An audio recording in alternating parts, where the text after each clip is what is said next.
고웨스트 시간입니다. 글로벌 콘텐츠부 오민지 기자와 함께하도록 하겠습니다. 기자, 오늘 어떤 얘기 전해주십니까?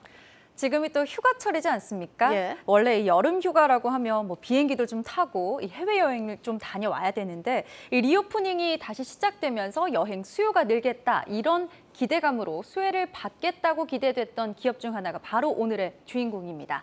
대표적인 미국 항공기 제조회사죠. 보잉이 오늘의 주인공입니다. 예, 보잉이 사실 리오프닝으로 기대는 컸었는데 생각보다 주가가 좀 크게 오르진 못했다라는 느낌 받거든요. 맞습니다. 이 보잉의 최근 5년 동안의 주가 그래프 함께 보시겠습니다. 보시면 2020년 코로나 국면을 맞이하면서 주가가 크게 떨어졌는데요. 예. 2021년에 조금 회복세를 보이는가 싶더니 올해 들어서는 다시 20년 수준에 머물고 있습니다. 이 코로나 이후 리오프닝으로 수혜가 기대됐던 것에 비해서는 주가가 지지부진한 모습인데요. 하지만 어제 보잉이 787개 인도를 다시 시작한다는 호재가 전해지면서 간밤에 보잉의 주가 6.13% 올랐습니다. 네, 어제 이렇게 호재가 나오면서 크게 오르긴 했는데 근본적인 문제점을 한번 짚어봐야겠죠. 리오프닝을 했는데도 불구하고 주가 왜 이렇게 못 올랐던 겁니까? 보잉의 경우 여러 가지 요인들이 좀 복합적으로 작용했다 이렇게 봐야 되겠습니다. 네. 먼저는 국제 갈등 사이에서도 어려움이 있었는데요. 미중 갈등 속에서 중국 국영 항공사들이 항공기 수주를 대거 보잉의 경쟁사인 에어버스로 몰아준 겁니다. 지난달 초 중국의 동방항공, 남방항공, 에어차이나 등 이 국영 항공사들은 이 유럽의 에어버스에게 292대를 구매하겠다 이렇게 밝혔는데요. 일각에서는 이런 결정이 중국이 항공기 구매력을 바탕으로 미국에 견제하려는 것 아니냐 이런 관측으로 해석되기도 했습니다. 실제로 중국은 2017년 10월 이후로 보잉의 항공기를 구매하지 않고 있습니다. 네. 이런 상황에 또 미국 정부와의 계약도 보잉에게 불리하게 작용하면서 보잉은 미국에게도 치이고 중국에게도 치이고 있다 이런 지적을 받기도 했습니다. 근데 보잉은 미국 기업인데 왜 미국 정부와의 계약에서도 불리했던 겁니까? 이 보잉의 방산 부문 때문인데요. 보잉의 방산 부분은 미국 국방부와의 계약이 절대적으로 많은 비중을 차지하고 있습니다. 이때 계약은 가격을 미리 결정하는 경우가 많은데요. 그렇다 보니 이 인플레이션, 또 공급망 문제 등으로 비용이 오르고 있었지만 이런 오른 비용을 고객에게, 다시 말해서 미국 국방부에게 전가하기 어려운 구조였던 겁니다. 예. 이 보잉의 사업 부문별로 영업 마진을 비교해봤습니다. 방위 산업의 경우 기존에는 13.9%였는데요. 올해 2분기에는 1.1%로 크게 급감을 했습니다.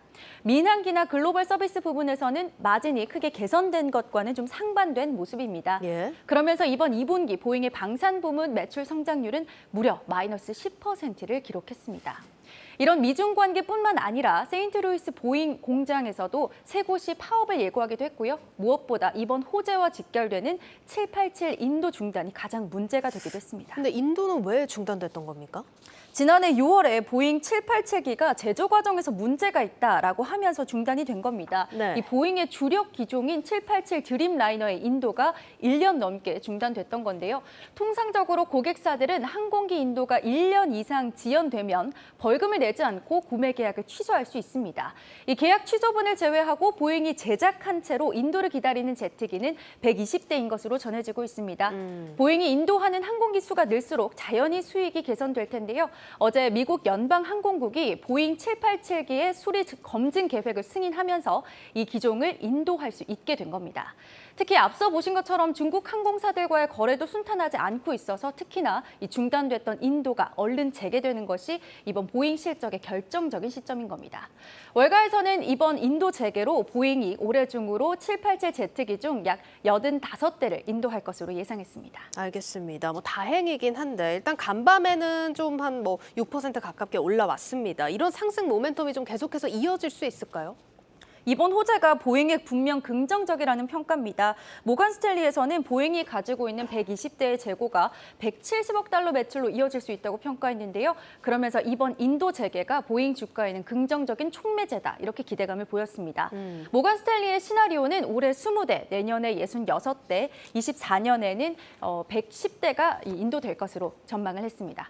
골드만삭스에서도 787기 인도 재개로 재고로 묶인 현금 흐름이 해소되고 생산률이 상승 상승될 것이다 라면서도 120대의 가치는 70억 달러 수준의 재고 가치가 될 것이다 이렇게 평가를 했습니다. 이 JP모건에서는 항공기 인도가 늘면서 2022년부터 그러니까 올해부터 현금 창출에 나설 것으로 보인다 이렇게 평가를 했고요. 반면 제프리스에서는 인도가 천천히 재개될 것이다 라고 하면서 23년까지는 비정상적인 비용이 나올 수 있기 때문에 올해는 마이너스를 기록할 것이다 이렇게 평가했습니다. 네, 잘 들었습니다. 고 웨스트 글로벌 콘텐츠부 오민지 기자였습니다.